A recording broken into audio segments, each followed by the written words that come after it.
Dipole moment क्या होता है, क्यों इस चीज़ का ज़रूरत पड़ती है हमें, आज हम इस चीज़ के बारे में डिस्कस करेंगे। देखिए, कोई भी हमारे पास पोलर कोवेलेंट मॉलिक्यूल है, पोलर कोवेलेंट बॉन्ड है, अगर हमें उसकी पोलैरिटी निकालनी है या उसका आयोनिक कैरेक्टर निकालना है तो वो हम निकालते हैं in terms of dipole moment. मतलब कोई कंपाउंड कितना पोलर होगा, कितना आयोनिक होगा, ये हम निकालते हैं in terms of dipole moment. तो अब डाइपोल मोमेंट के बारे में हमें बताया था पोलिंग ने। तो डाइपोल मोमेंट किसी भी मॉलिक्यूल का या किसी बॉन्ड का, डाइपोल मोमेंट को हम म्यू से डिनोट करते हैं। किससे डिनोट करते हैं? म्यू से। ये हमें ध्यान रखना है, म्यू से हम डाइपोल मोमेंट को डिनोट करते हैं। तो डाइपोल मोमेंट जो होता है किसी मॉलिक्यूल का, अगर हमें निकालना है या बॉन्ड का, तो वो प्रोडक्ट होता है किसका? चार्ज एट वन पोल, तो जो एक पोल पे जो चार्ज है multiply by distance between the two pole, और उन दो पोल के बीच का अगर डिस्टेंस डी है तो डाइपोल मोमेंट का जो फॉर्मूला होता है वो होता है Q इंटू डी। तो ध्यान रखना है कि according to polling the dipole moment of molecule और bond is the product of charge at one pole and the distance between two pole. इसे हम डिनोट करते हैं म्यू से। किससे डिनोट करते हैं? म्यू से, जैसा कि अभी हमने बात की। और डाइपोल मोमेंट की जो यूनिट होती है वो डिबाई होती है। क्या होती है? डिबाई। डिबाई, और ध्यान रखना है 1 डिबाई में 10⁻⁻20 ESU होते हैं। ESU का मतलब होता है इलेक्ट्रोस्टैटिक यूनिट। तो 1 डिबाई बराबर 10⁻⁻20 इलेक्ट्रोस्टैटिक यूनिट। और ध्यान रखना है 1 डिबाई में 3.3 इंटू 10⁻⁻30 कूलम मीटर होते हैं। क्या होते हैं? 1 डिबाई बराबर 3.3 into 10⁻⁻30 coulomb metre. Because Q की जो चार्ज है वो होता है, क्यू की जो यूनिट है चार्ज है वो है कूलम। चार्ज की यूनिट क्या होती है? कूलम। और डी क्या है? डिस्टेंस। डिस्टेंस की यूनिट क्या होती है? मीटर। तो कूलम मीटर में अगर हम निकालें तो 1 डिबाई जो होता है वो 3.3 इंटू 10⁻⁻30 कूलम मीटर के बराबर होता है। तो अभी तक हमने बात करी डाइपोल मोमेंट क्या होता है, product of charge at one pole and the distance between the two poles. Denote करते हैं म्यू से, यूनिट होती है डिबाई। जो डाइपोल मोमेंट है ये एक वेक्टर क्वांटिटी है, मतलब ये मैग्नीट्यूड पे भी डिपेंड करता है और डायरेक्शन पे भी डिपेंड करता है। अब हम देखेंगे कि हम किसी मॉलिक्यूल का डाइपोल मोमेंट कैसे निकाल सकते हैं। तो किसी भी मॉलिक्यूल में जो डाइपोल मोमेंट की डायरेक्शन होती है वो एक स्मॉल एरो से रिप्रेजेंट की जाती है। किसी भी मॉलिक्यूल में जो डाइपोल मोमेंट की डायरेक्शन होती है वो एक स्मॉल मॉलिक्यूल से रिप्रेजेंट की जाती है, और इसकी जो डायरेक्शन होती है वो लेस इलेक्ट्रोनेगेटिव से मोर इलेक्ट्रोनेगेटिव एलिमेंट की तरफ होती है। ठीक है, तो ध्यान रखना है जो डायरेक्शन होती है वो लेस इलेक्ट्रोनेगेटिव से मोर इलेक्ट्रोनेगेटिव एलिमेंट की तरफ होती है। तो ध्यान रखना है कि in a molecule the direction of dipole moment represented by a small arrow pointing from less electronegative to more electronegative element, और साथ ही साथ less electronegative से more electronegative से, और साथ ही साथ सेंट्रल एटम से लोन पेयर की तरफ। सेंट्रल एटम से लोन पेयर की तरफ। तो अगर हमारे पास दो एटम है तो लेस इलेक्ट्रोनेगेटिव से मोर इलेक्ट्रोनेगेटिव की तरफ जाएगी डायरेक्शन, और अगर हमारे पास सेंट्रल एटम है और उसके ऊपर लोन पेयर है तो जो डायरेक्शन होगी वो कहां से कहां होगी?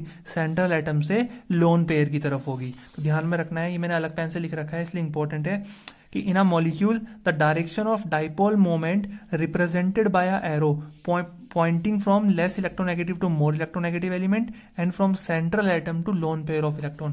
अब कैसे हम डाइपोल मोमेंट निकालते हैं उसी के बारे में बात करते हैं। ठीक है, तो चलिए शुरू करते हैं डाइपोल मोमेंट निकालना।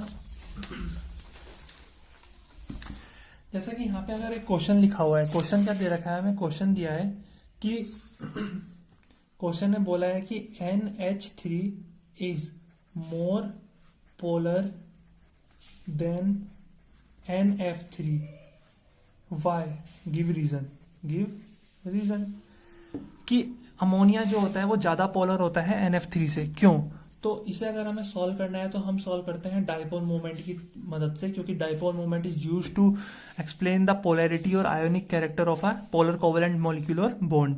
तो यहाँ पे हम क्या करेंगे, अभी से डायग्राम बनाएंगे। तो यहाँ पे अगर हम नाइट्रोजन का डायग्राम बनाए तो ये नाइट्रोजन, और यहाँ पे एक हाइड्रोजन, ये एक हाइड्रोजन, और ये एक हाइड्रोजन, और यहाँ पे होते हैं लोन पेयर। ठीक है, अब हम बनाते हैं NF3 का diagram.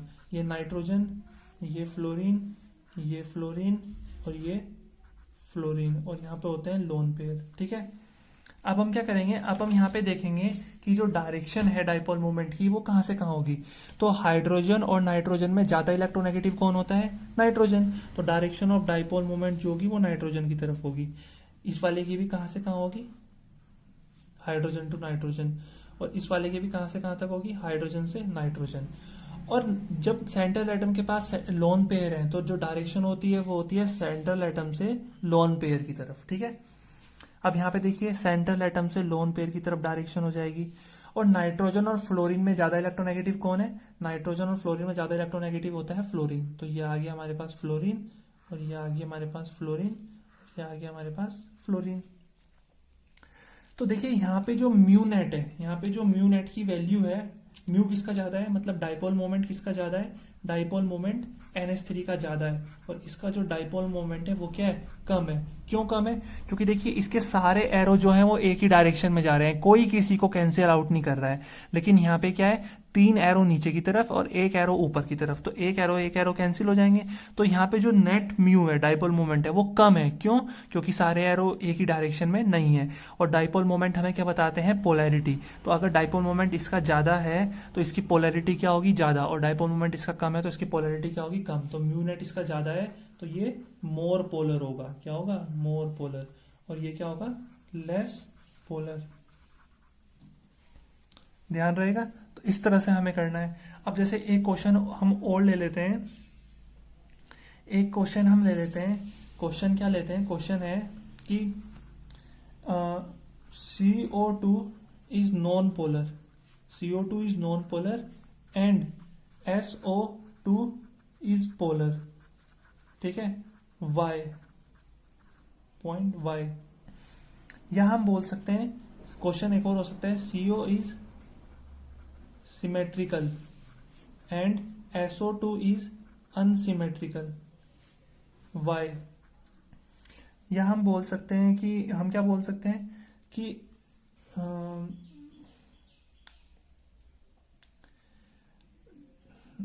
Dipole moment of CO2 is less than that of SO2, Y। तो इन सब के आंसर एक ही क्वेश्चन में हम निकाल लेंगे। कैसे निकालेंगे? देखिए, हमने क्या किया, CO2 का स्ट्रक्चर बनाया। CO2 का स्ट्रक्चर ये लिया, यहाँ पे SO2। तो CO2 का स्ट्रक्चर ये C, ये ऑक्सीजन, ये ऑक्सीजन। तो यहाँ पे डबल बॉन्ड बनती है, इस तरह से स्ट्रक्चर बनता है इसका। और यहाँ पे सल्फर का बनाते हैं हम, तो ये हो जाएगा यहाँ पे ऑक्सीजन, और यहाँ पे आगे ऑक्सीजन। ठीक है।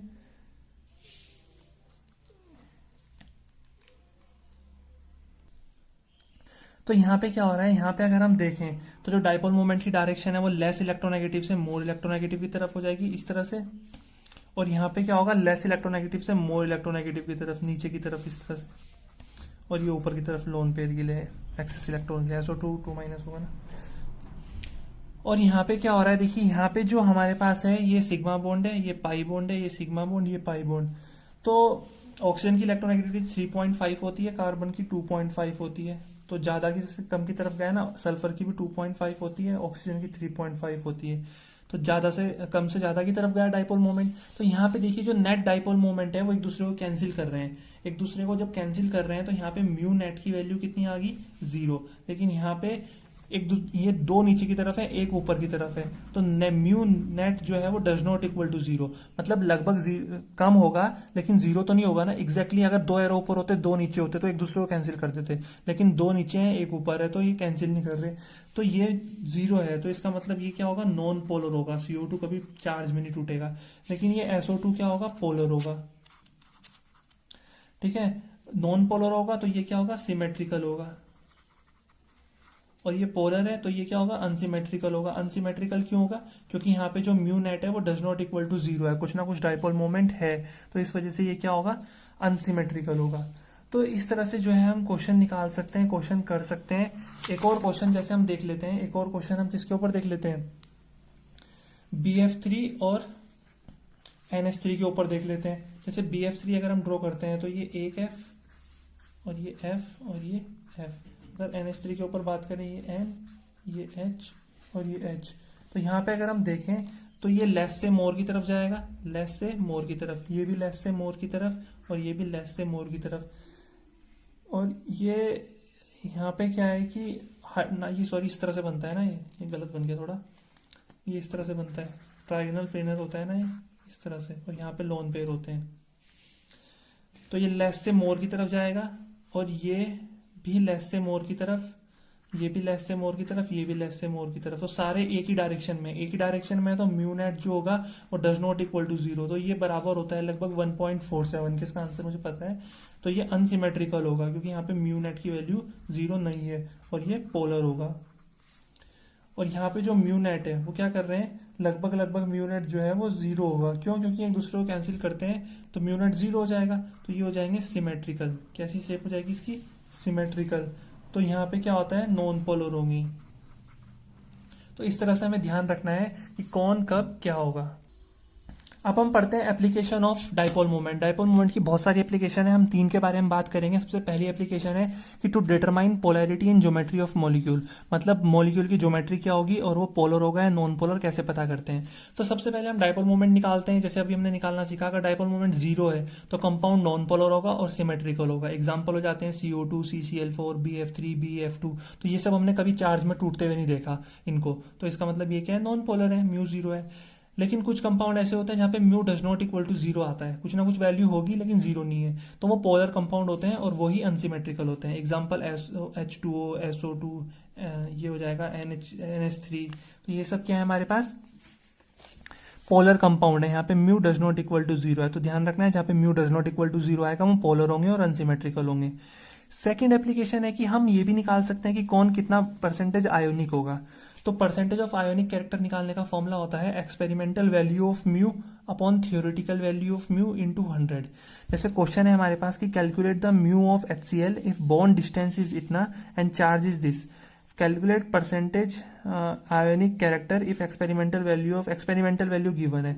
तो सबसे पहले हम म्यू निकालेंगे। म्यू होता है Q इंटू डी, चार्ज हमें गिवन है इतना 4.8 इंटू 10⁻⁻10 और डिस्टेंस हमें गिवन है 1.34 एंगस्ट्रॉम में, तो मीटर में कन्वर्ट कर लेंगे 10⁻⁻10 से मल्टीप्लाई करके, तो हमारा म्यू आ गया 6.4 इंटू 10⁻20। अब हम निकालेंगे percentage of ionic character. Percentage of ionic character का फॉर्मूला होता है एक्सपेरिमेंटल वैल्यू ऑफ म्यू। कितनी एक्सपेरिमेंटल वैल्यू, 1.08, ठीक है, और डिबाई में है तो इसे कन्वर्ट कर लेंगे ESU में। तो 1 डिबाई में कितने ESU, हमने अभी कैलकुलेट करना सीखा था ना, 1 डिबाई में 10⁻⁻20 ESU होते हैं, तो हमने इसे 10⁻⁻20 से मल्टीप्लाई किया अपॉन जो हमारा थियोरेटिकल वैल्यू आई वो कितनी है 6.4 इंटू 10⁻⁻20, ये कैंसिल हुआ। परसेंटेज निकाल रहे हैं तो मल्टीप्लाई बाय 100, तो आंसर आएगा 16.8%। तो इसका मतलब जो HCl है वो कितना परसेंटेज आयोनिक है, 68.8% आयोनिक है, ठीक है। नेक्स्ट हम बात करते हैं सिस और ट्रांस आइसोमर के बारे में कि हम ये डाइपोल मोमेंट की मदद से हम ये जानते हैं कौन सिस होगा और कौन ट्रांस होगा। या क्वेश्चन ऐसे पूछा जाता है एग्जाम में कि डाइपोल मोमेंट जो होता है सिस आइसोमर का वो ज्यादा होता है ट्रांस आइसोमर के मुकाबले, क्यों। तो सिस आइसोमर, सबसे पहले हम ये समझेंगे सिस आइसोमर क्या होते हैं और ट्रांस आइसोमर क्या होते हैं। सेम मॉलिक्यूलर फॉर्मूला होता है बट सिस में सेम ग्रुप सेम साइड होता है। जैसे ये सिस है तो यहाँ पे सेम ग्रुप क्लोरीन क्लोरीन, तो ये सेम साइड है। यहाँ पे अगर हम इसे ब्रेक करते हैं इस तरह से तो देखो सेम ग्रुप सेम साइड है। और ट्रांस में क्या होता है, सेम ग्रुप अपोजिट साइड होता है। देखो सेम ग्रुप अपोजिट साइड है, ये अपोजिट साइड ये भी opposite side, same group same side, same group same side. तो यहाँ पे अगर हम निकालें डाइपोल मोमेंट सिस का ज्यादा होता है ट्रांस से, क्यों। तो देखिए डाइपोल मोमेंट की डायरेक्शन क्या है, लेस से मोर और लेस से मोर, लेस से मोर, लेस से मोर। तो सारे एरो ऊपर की तरफ इशारा कर रहे हैं, तो यहाँ पे म्यू नेट जो होगा वो ज्यादा होगा। लेकिन अगर ट्रांस की बात करें तो ये लेस से मोर और ये लेस से मोर, ये लेस से मोर, ये लेस से मोर। तो दो एरो ऊपर की तरफ इंडिकेट कर रहे हैं, दो एरो नीचे की तरफ, तो ये एक दूसरे को कैंसिल करेंगे, ये इसको कैंसिल करेगा और ये इसको कैंसिल करेगा, तो दे कैंसिल आउट ईच अदर। तो म्यू नेट कितना होगा, 0। तो इसका मतलब ये कंपाउंड क्या होगा, नॉन पोलर होगा। तो ध्यान रखना है सिस आइसोमर पोलर होगा और ट्रांस आइसोमर नॉन पोलर होगा। और जो नॉन पोलर होता है वो क्या होता है, वो सिमेट्रिकल होता है, तो ये सिमेट्रिकल होगा। देखो अलग अलग है, एक क्लोरीन इधर एक क्लोरीन इधर, पैक्ड है बिल्कुल। इसमें दो क्लोरीन एक ही तरफ चले गए तो ये क्या है, पोलर है। इसका मतलब ये क्या है, अनसिमेट्रिकल है, अनसिमेट्रिकल। तो इस तरह से हमें ध्यान में रखना है कि सिस का मतलब क्या होता है और ट्रांस का मतलब क्या होता है, काफी काम आएगा हमारे। तो डाइपोल मोमेंट की बहुत सारी एप्लीकेशन है, आई होप समझ में आ गई होगी क्या क्या एप्लीकेशन है, कैसे हम डाइपोल मोमेंट निकालते हैं।